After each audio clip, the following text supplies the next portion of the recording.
Hiya, back again in the woodshed. I've got this old oak post that I'm going to make into a wood spirit, or a postman perhaps. It's quite handy when you use a post, because if you use the corner of it, there's quite a lot of, it saves you quite a lot of cutting. You'll see what I mean, because you've kind of got a ridge for the nose. Like the face, your face isn't flat. First wood spirits I did were like really flat with just a sticky out nose, but your face isn't flat. It's almost, it's not far off a 45-degree angle, but you'll see that when I get this going. Right, I'll stop talking and I'll get on. So I'm going to create a hole shape in the wood that the wood spirit's coming out of.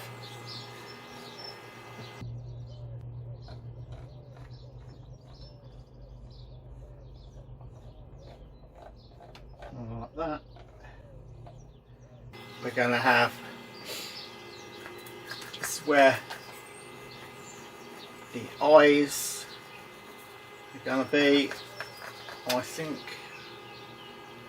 yeah, I think so.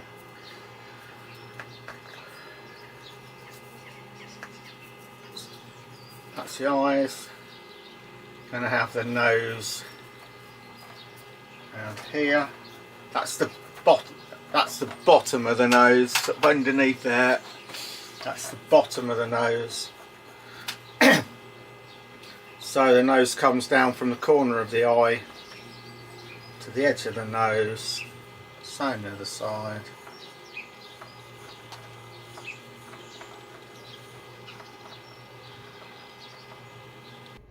Yeah, so eyes, that's where the eye level is, nose coming down here, then mouth around here, and that level. Okay.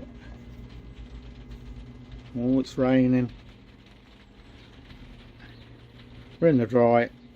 Right. And then his tash coming down.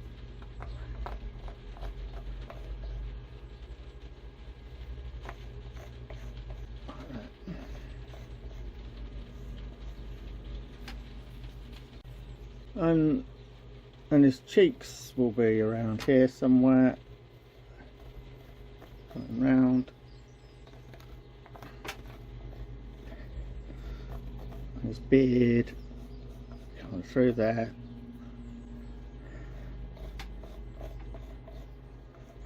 and then I'll make it sort of a nice curvy beard coming down.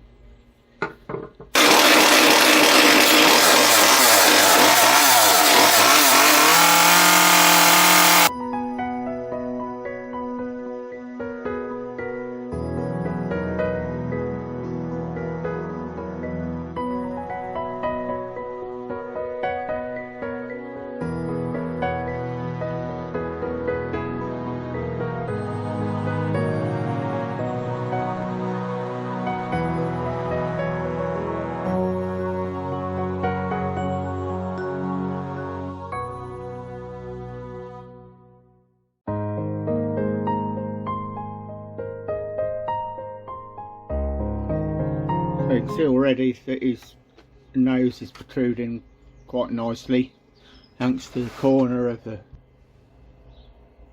post.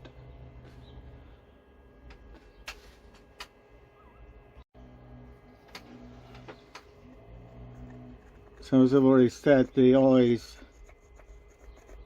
that's literally like the horizontal line for where the eyes will go.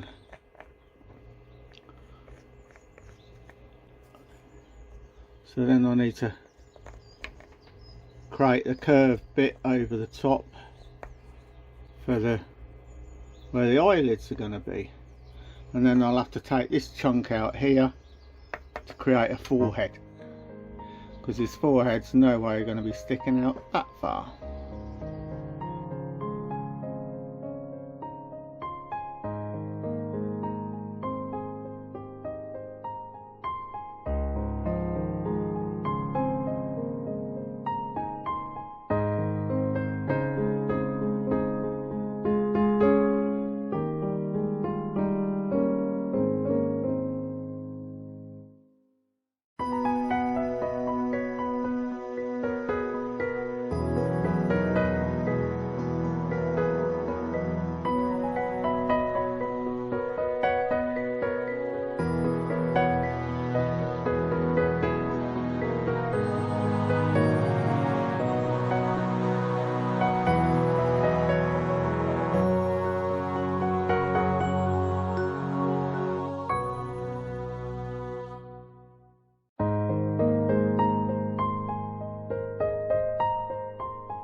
We're getting a little bit closer now,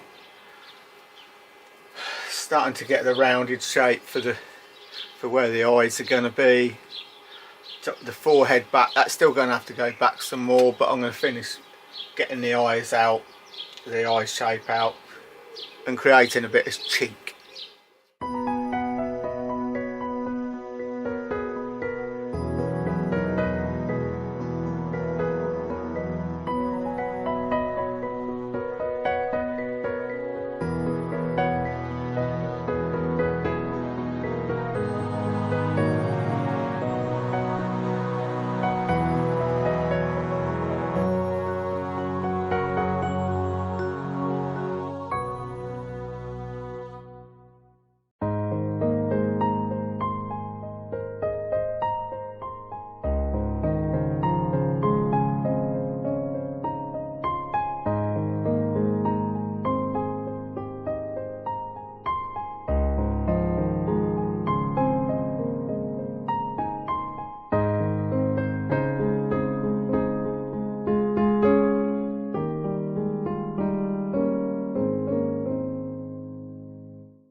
Excuse the noise, we're in the middle of a hailstorm at the minute, and I've got a recycled conservatory roof as my roof, so it makes it quite noisy. Anyway, yeah, we've got a bit up here now for where the eyebrows are going to go. So in the middle of the eyes is going to go there, there, and then I need to create the nostrils. Oh, it's going quiet now. So we'll have like nostrils going around there, and likewise the other side, obviously. Oh, it's gone all quiet up. Yeah, so getting a bit more like it. I'll do a bit more.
I'm gonna go on to hand tools now, give myself a rest from the chainsaw and do a little bit around the eyes and around the nose, get some nostrils going.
Right, next thing, excuse the noise, chicken's making a funny noise, if you can hear it. Alright, I'm going to do the centre of the eyes, like the horizontal centre, if that makes sense, of the eyes. Kind of going through there, through here.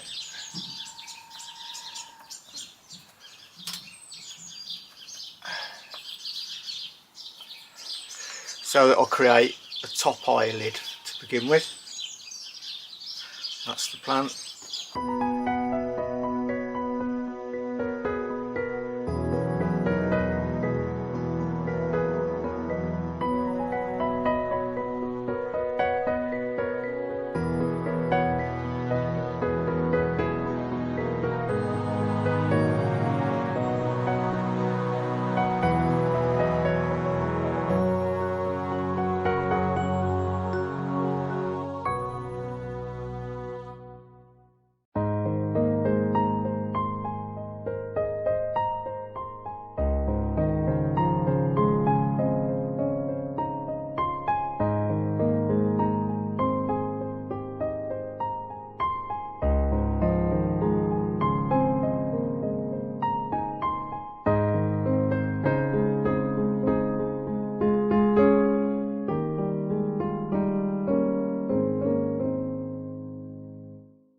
Here's my new buddy.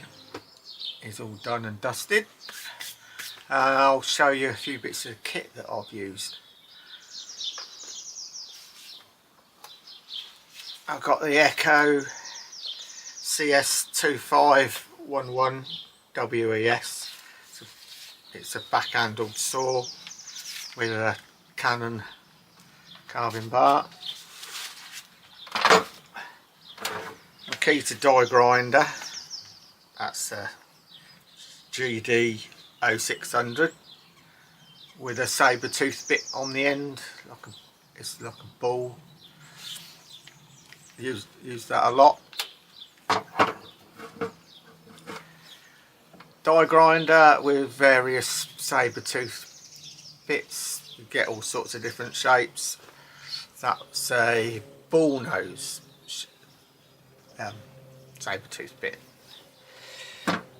And Makita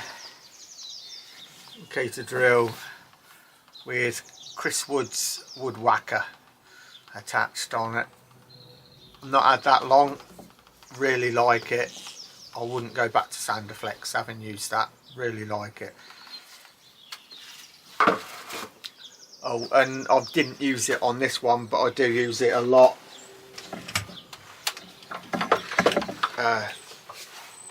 Makita belt sander. Yeah, it's actually quite unusual for me to not have used that, but I managed to get by without him, so yeah. And the Stihl MSA 200C, which is a battery saw. Hope you found that useful. God, I look very rouge. Yeah, hope you found it useful. Please like and subscribe, and I'll catch you next time.